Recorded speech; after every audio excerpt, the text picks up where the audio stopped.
Hey guys, it's M4J here, and welcome back to Railroads Online.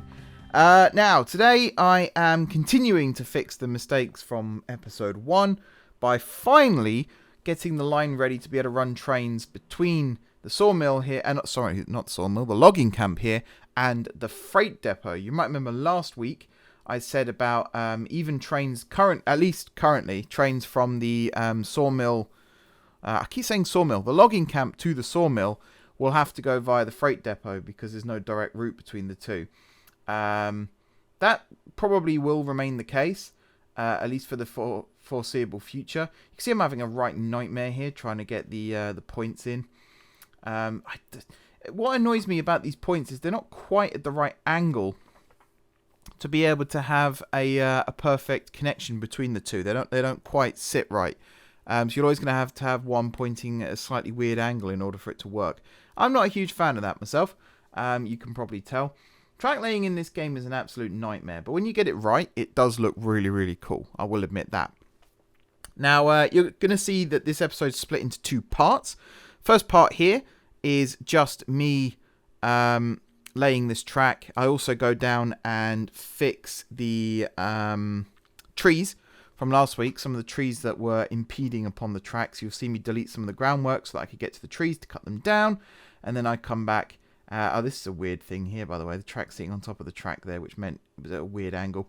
And then, yeah, you'll see me come back and realign some of the groundwork and things like that and make a couple of tweaks here and there. I'm trying to build a run-round loop here. That's what I'm doing right now. And as you can see, it's a little bit harder than I'd have liked it to have been. I probably could have built this track here straight across, but I felt like I had to move it around this building. What I should do in future, in fact, is have the runaround building go to the runaround loop go to the left of these sheds, not to the right, and then we could also have refueling over there as well. That might be what I end up doing. I might even do that next week as a test, and we'll see how well that goes. But yeah, effectively, this is Stage 1 complete, and you can see how derpy that looks there, and that's kind of why I want to rebuild it. It's really derpy, let's be honest. Something else I wanted to build here was a little loco facility. As you see, I built this turntable here, then I kind of realised that the turntable is embedded into the ground, which isn't really right. So I try and lift it up a little bit, and end up with a very similar problem here, where half of it is up in the air and the other half is down in the ground again. So we go and fix that, and then we do end up with a functional turntable. At least I hope functional turntable. I've not actually tested it yet. That'll be something else that will happen next week too. Next week I'd like to get to a point where I can start looking at upgrading my locomotives.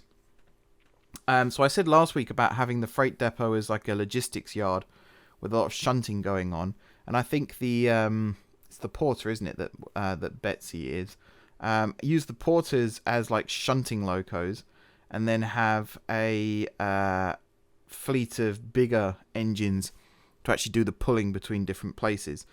I don't know. I think Betsy is perfectly capable of pulling trains, but it's not necessarily the best way to do it. So as I said, first part of this video is me going through and fixing all of these trees. You see I dropped down here and cut some trees down. And then the second part is an uncut run from the logging camp back to the freight depot, including selling the logs and then buying 2 extra flatbed wagons and coupling them up to the train, so that next week we can bring 3 wagons up here to the logging camp and actually pick up thrice as many logs and take them back for extra profit. That's the plan. Eventually we will, of course, extend the railway from the freight depot to the sawmill, and at that point we can start looking at taking the wood to the sawmill rather than to the freight depot, and then we should make a little bit more money. I would also like to have I can't speak today. I would also like to have a centralized refueling area. Obviously now you have to deliver wood of some kind to the firewood depots in order to get fuel for your locos. So having a central one of those with a water tower as well at the freight depot would be good. I would like to have one up at the logging camp as well. It would be very easy to resupply. Just get loads of logs from the logging camp and take them straight round. As I said, if I build an extended run round loop at the logging camp, that will be where those go.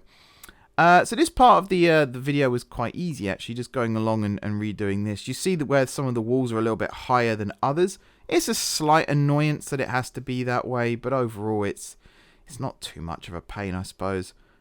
Worse things have happened. Ultimately, I could go back, remove the track, and then rebuild it, but I really didn't want to remove the track today. I thought that would have been too much of having to replace things, and it would have been very, very irritating. But yeah, you'll see in a second, we do in fact clear the route all the way back, and then on the run back, it's actually very, very smooth. The train itself suffers a bit from hammer blow. The loco suffers from hammer blow. Betsy is a bit unpredictable in that regard, and that makes the track look less smooth than it actually is. Obviously, it's narrow gauge as well, and you know it's not continuous weld. It's all jointed track, so that plays into it too. But I think it actually worked out pretty well. The braking was fine. The gradients were also fine. I haven't tried, obviously, with the 3 wagons yet, so that might cause some problems. But overall, I think we've got a good little system here. The only thing that I would change is this run-round loop. And you can kind of see this set of points here already points to that right-hand side. So we can maybe use what I'm building here as like a storage track for wagons or locos or whatever. Plus, we've got the tracks on the other side where I want to say cordwood is picked up from. So that needs to be connected up at some point as well. Don't know how I'm going to do that yet. I might build a loop at the far end of the logging camp. So you go through where the logs are picked up from, and then swing around and back. I don't know. That might be a bit too much to have to do. We'll see about that. Because I quite like the exit bridge from the logging camp here, and I don't really want to rebuild it. Anyway, we're coming to the end of this section. I'm just refueling Betsy, and then we're ready to go for the first run, proper run, with no crashes along the line. So sit back, relax, enjoy the music, and enjoy the ride.